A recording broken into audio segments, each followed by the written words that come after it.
You wake up at 6 in the morning, and before your feet touch the floor, you already feel it. That weight, that invisible heaviness that settles across your shoulders the moment consciousness arrives. Welcome to the corporate world, where carrying your cross isn't a metaphorical spiritual journey anymore. It's your actual daily reality. And if you're serious about understanding what that really means, subscribing to this channel will give you the perspective you need to navigate it honestly. Most people won't tell you the truth about what it takes to climb the professional ladder. They'll show you the highlight reel, the corner office, the business card with embossed lettering, the promotion announcement, but they won't show you the cost. They won't show you the mornings when you can barely lift your head off the pillow because the weight of expectations has become physical. They won't show you the moments when you're sitting alone in a conference room, staring at the empty chairs around you, realizing that all the success in the world feels hollow when there's nobody genuine left to share it with. The cross you carry in the corporate world is different from the crosses people carried centuries ago. It's not made of wood. It doesn't splinter your palms, but it's just as heavy. It's made of deadlines and performance metrics and the constant gnawing fear that you're not doing enough. It's made of the standards you've internalized from everyone around you, the voice in your head that sounds suspiciously like every critical comment you've ever received, magnified 1,000 times over. It's the weight of maintaining an image, of showing up as the version of yourself that fits into the corporate machine, not the version that actually exists when you're alone. When you first enter the working world, you don't realize this cross exists. You're too excited. You've got your new blazer, your leather briefcase that still smells like a factory, your shoes polished to a mirror shine. You walk into that office building and you feel invincible. You're going to climb, you're going to succeed, you're going to prove everyone wrong who ever doubted you. That's the promise you make yourself. That's the dream that gets you through the first few weeks, when everything is still shiny and new. But then something happens. The initial excitement fades. The novelty of the professional environment wears off. And what you're left with is the reality of what carrying your cross actually means. It means showing up when you don't want to. It means sitting through meetings that could have been emails, listening to people talk about things that don't matter, nodding along because that's what's expected. It means pretending to care about things you genuinely don't care about, because caring about the right things is part of the corporate currency. It means checking your emails at 10 at night, on weekends, during vacations, because the assumption is that you're always available, always ready, always on. The worst part is that nobody tells you explicitly that this is what you're signing up for. If they did, you probably wouldn't sign up. Instead, they imply it. They show you pictures of people who've made it, and they say, you could be like them. You just have to work hard. You just have to be dedicated. You just have to care more than everyone else. And because you're ambitious, because you believe in yourself, because you were probably raised to believe that hard work pays off, you accept the cross. You pick it up, you start carrying it. At first, it's manageable. The weight doesn't seem so bad. You're still riding the high of professional identity. You've got business cards now. People call you by your title. When you're at a party and someone asks what you do, you have a real answer. You have a career. That matters. That feels real. So the weight of the cross is offset by this sense of accomplishment, this sense of belonging to something bigger than yourself. But then the years start adding up. 1 year becomes 2, 2 becomes 5, 5 becomes a decade. And somewhere along the way, you realize that the weight of the cross has compounded. It doesn't just contain the pressures of your current job anymore. It contains the weight of every job you've had before this, every mistake you've made, every project that didn't go as planned, every criticism you've internalized, every moment you felt like you weren't enough. The cross becomes heavier and heavier, and you're still walking, still climbing, still pretending that everything is fine. The corporate world is particularly skilled at making you carry a cross while convincing you that it's not really a cross. They call it dedication. They call it commitment. They call it going the extra mile. They build entire cultures around the idea that suffering at work is noble, that grinding yourself down is a sign of ambition, that if you're not exhausted and stressed and constantly on the verge of burning out, you're not working hard enough. This is one of the most dangerous lies that the corporate world tells, and it's a lie that millions of people accept every single day. If this resonates with you, please like this video, because these truths need to be heard more often. What makes this so insidious is that the lie comes wrapped in the language of success. They tell you that the people at the top are there because they were willing to carry the heaviest cross. They worked the longest hours. They sacrificed the most. They gave up the most. And implicit in that message is the threat. If you don't do the same, if you try to set boundaries, if you try to maintain some kind of balance in your life, you will fall behind. You will be left behind. You will be replaced by someone who is willing to carry the cross without complaining. So you carry it. You carry it through your 20s when you're supposed to be figuring out who you are and what you want from life. But instead of exploring, instead of experimenting, instead of making mistakes and learning from them, you're climbing. You're networking. You're attending professional development seminars. You're making sure that every single action you take can be justified in terms of how it advances your career. You carry it through your 30s when you're supposed to be enjoying the fruits of your labor. But instead, you're fighting for the next promotion. You're competing with people who are just as ambitious as you are, just as smart as you are, just as willing to sacrifice. The goalposts keep moving.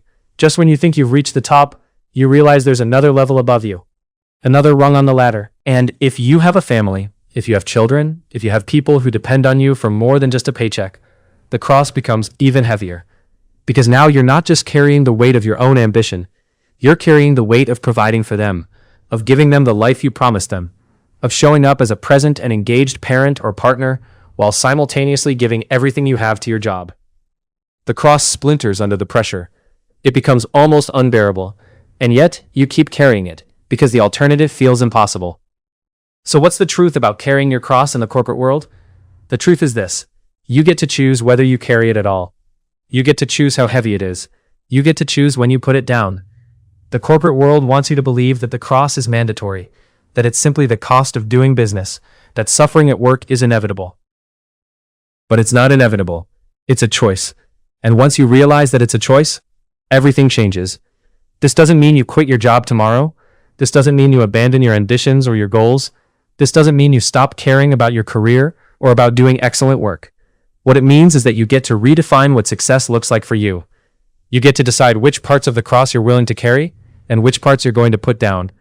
You get to decide that some things matter more than climbing, more than the title, more than the paycheck.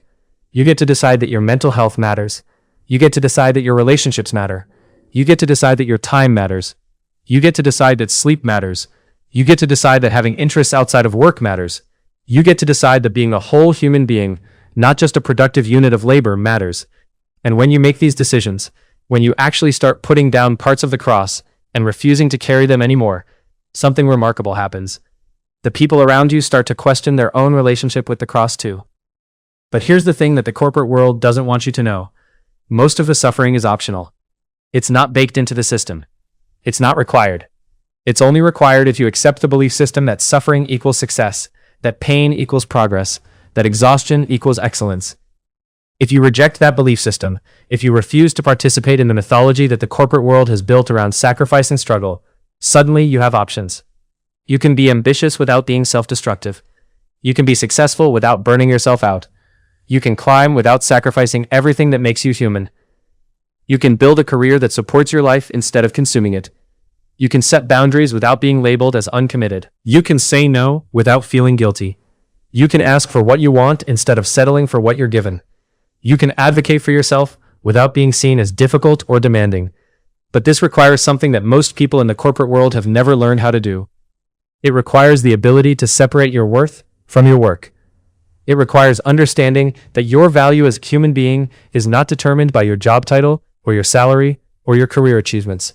It requires believing that you are enough, just as you are, without needing to prove anything to anyone.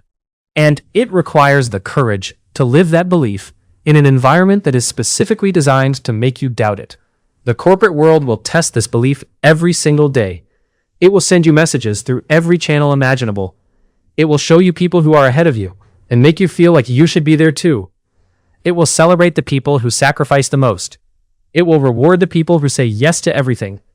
It will punish the people who set boundaries by passing them over for promotions, by giving them less desirable projects, by making them feel like they're not team players.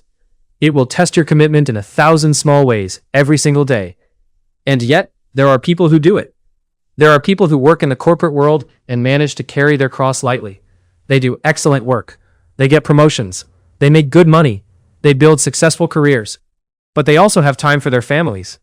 They also have hobbies and interests. They also sleep at night.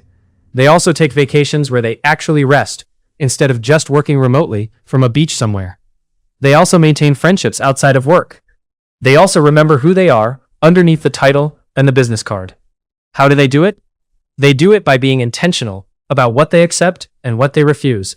They do it by having clear boundaries and defending those boundaries fiercely, even when it costs them something in the short term. They do it by remembering that a job is something they do, not something they are.